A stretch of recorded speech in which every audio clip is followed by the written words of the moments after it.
La Bible quotidien. Une série de réflexions quotidiennes centrées sur la parole de Dieu. Que ce livre de la loi ne s'éloigne point de ta bouche. Médite-le jour et nuit, pour agir fidèlement selon tout ce qui y est écrit. Car c'est alors que tu auras du succès dans tes entreprises. C'est alors que tu réussiras. Josué chapitre 1, verset 8.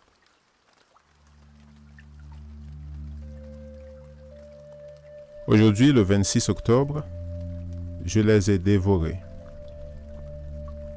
Tes paroles se sont trouvées devant moi et je les ai dévorées. Tes paroles ont fait l'agrément et la joie de mon cœur, car ton nom est invoqué sur moi, Éternel, Dieu des armées.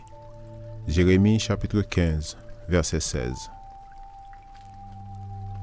Les paroles qui se sont trouvées devant Jérémie sont celles de son appel prophétique. Il fait référence à sa vocation de porte-parole de Dieu. Voici quelques-unes des paroles qu'il a entendues. Voici, je mets mes paroles dans ta bouche. Jérémie 1, verset 9. Cette expérience formidable de communion avec le Seigneur remplit son cœur de joie et d'étonnement. Il accepta son ministère de tout son cœur et reçut avec joie les paroles de Dieu et les garda précieusement. C'est ce qu'il veut dire par « je les ai dévorés ». Ces paroles lui ont paru plus douces que le miel, même que le miel qui coule des rayons, selon Psaume 19, verset 11. C'est l'expérience que vit le chrétien qui recherche Dieu dans sa parole écrite, la Bible, et qui la lit en ayant faim et soif de justice. Son cœur se trouve encouragé, son âme réconfortée et son esprit fortifié, car en réalité, la Bible est semblable au corps et au sang du Christ. Comme l'a écrit le pasteur Calvin Rock, un miracle beaucoup plus merveilleux que de faire marcher les boiteux, de rendre la vue aux aveugles, l'ouïe aux sourds et la parole aux muets, fut de sanctifier les esprits avilis par le péché. Ce fut l'heure la plus glorieuse de l'humanité. L'éclat de l'Esprit infini brillait dans les ténèbres de la misère humaine.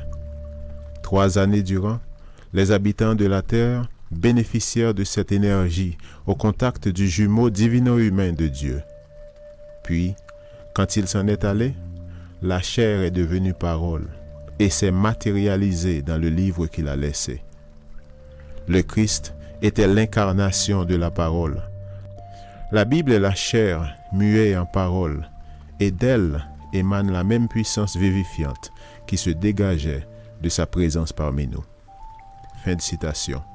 Tiré du livre Dimensiones de su amor, Dimension de son amour, page 4. Il est naturel que le chrétien qui comprend ce qu'est la Bible la dévore. C'est le même corps, la même puissance, la même vie. C'est pourquoi celui qui lit la parole de Dieu, la Bible, reçoit la vie de Christ, car, ce faisant, il mange et boit son corps et son sang. Celui qui ne dévore pas la parole de Dieu ne saisit pas pleinement la grandeur de cette parole.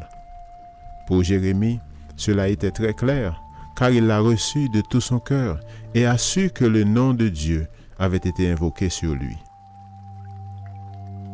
Le prophète était conscient d'être fils de Dieu, membre adoptif de la famille céleste, et il savait que son appel avait reçu le sceau de l'approbation divine. Amen. Lecture de la Bible pour aujourd'hui dans l'Ancien Testament, Jérémie chapitre 15 et 16, et dans le Nouveau Testament, Romains chapitre 15. Merci d'avoir écouté. Je vous souhaite de passer une excellente journée avec Jésus. À la prochaine!